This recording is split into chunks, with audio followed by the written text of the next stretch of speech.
రక్షకుడును మన ప్రభునైన యేసుక్రీస్తు నామములో మీ అందరికీ హృదయపూర్వక వందనాలు. ఈరోజు దేవుని వాగ్దానము సామెతల గ్రంథము 20వ అధ్యాయము 9వ వచనము. నా హృదయమును సిద్ధపరచుకుని ఉన్నాను, పాపము పోగొట్టుకుని పవిత్రుడినైతిననుకొని తగిన వాడెవడు. హల్లెలూయా. మరి మానవులుగా మనము ఈ లోకంలో జీవిస్తున్నాం. అయితే మనము ఈ లోకంలో జీవిస్తున్నప్పుడు మనము అనేకమైనటువంటి తప్పిదాలు పాపమును చేస్తూ ఉంటాం. ఇది సర్వసహజమైపోయింది. అయితే మనము ఒక్కసారి ఆలోచన అనేది చేసుకోవాలి.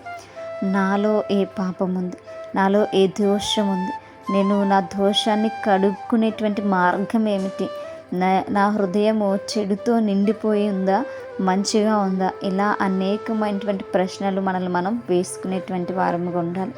మరి అనేక మంది ఈరోజు ఏం చెప్తారంటే, నేను యథార్థపరుడును, భక్తిపరుడును, నాకంటే నీతిమంతుడు ఎవ్వరునూ లేడు అని ఈ విధంగా ఎవరి కోసం వాళ్ళు ఇతరులకు చెప్పేటువంటి ప్రయత్నం అనేది చేస్తుంటారు. అయితే ఇతరులకు చెప్పడానికంటే ముందు మనము మన హృదయమును పరిశోధించుకుంటే, మనల్ని పరీక్షించుకుంటే తెలుస్తుంది మనం నీతిమంతులమా పాపులమా అనేటువంటి విషయం. మరి ఎల్లప్పుడూ కూడా మన హృదయమును మనము శుద్ధి చేసుకోవడానికి ప్రయత్నించేటువంటి వారముగా మనం ఉండాలి. నిజమే, మానవులుగా పుట్టినటువంటి మనకు పాపము చేయుట అలవాటుగా మారిపోయింది. మరి ఈ పాపమును తొలగించుట ఎంతో ప్రాముఖ్యమైనటువంటి విషయం.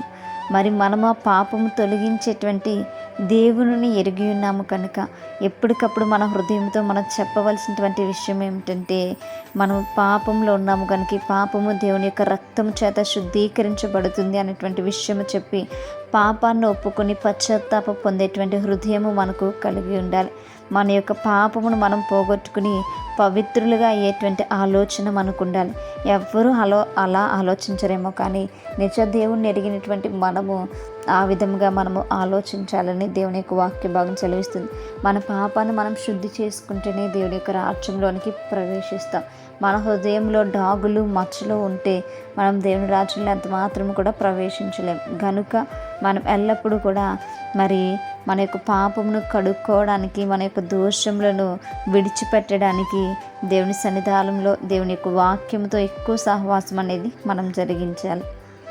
ఎవరైతే పాపములను ఒప్పుకొని విడిచిపెడతారో వారు ధన్యులు. ఎవరైతే పాపములను కప్పుకుంటారో వారు శిక్షా విధికి పాత్రులు అవుతారు. కాబట్టి మనం ఆ శిక్షను తప్పించుకోవాలి అని అంటే మన పాపాన్ని మనం ఒప్పుకోవాలి, మన హృదయాన్ని మనం శుద్ధి చేసుకోవాలి. శుద్ధి చేయడానికి దేవుని యొక్క రక్తం ఉన్నది, దేవుని యొక్క మాటలు ఉన్నవి మన పాపమును మనకు బయలుపరచడానికి.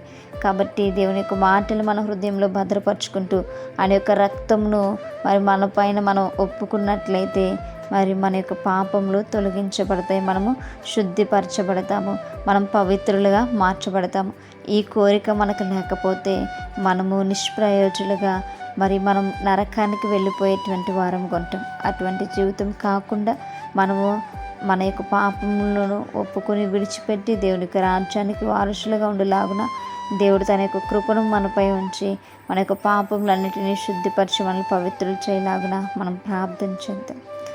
పరిశుద్ధుడా మహాగణుడా మీకు వందనాలు ప్రభా. నిజమే అయాన తండ్రి, మేము నాయన అపరిశుద్ధమైనటువంటి జీవితాలు ప్రభామాయి అయా పాపులమయ్యా, మా దోషములు నాయన మాకు కనబడుచున్నాయి ప్రభా. వీటిని అన్నింటి నుంచి మాకు నాయన విముక్తిని దయచేసి ప్రభా అయా నీ యొక్క రక్తం చేత మమ్మల్ని కడిగి తాకి ముక్తి స్వస్థపరచమని ప్రార్థన దయచేసి మీ పాదశాన్ని చేర్చుకోమని యేసయ్య అతి పరిశుద్ధ నామంలో అతి మిక్కిలి నేముగా బ్రతిమలాడి వేడుకుని పొందించిన మా ప్రియ పరలోకపు మా కన్న తండ్రి. ఆమేన్. Praise the Lord everyone. May God bless you all.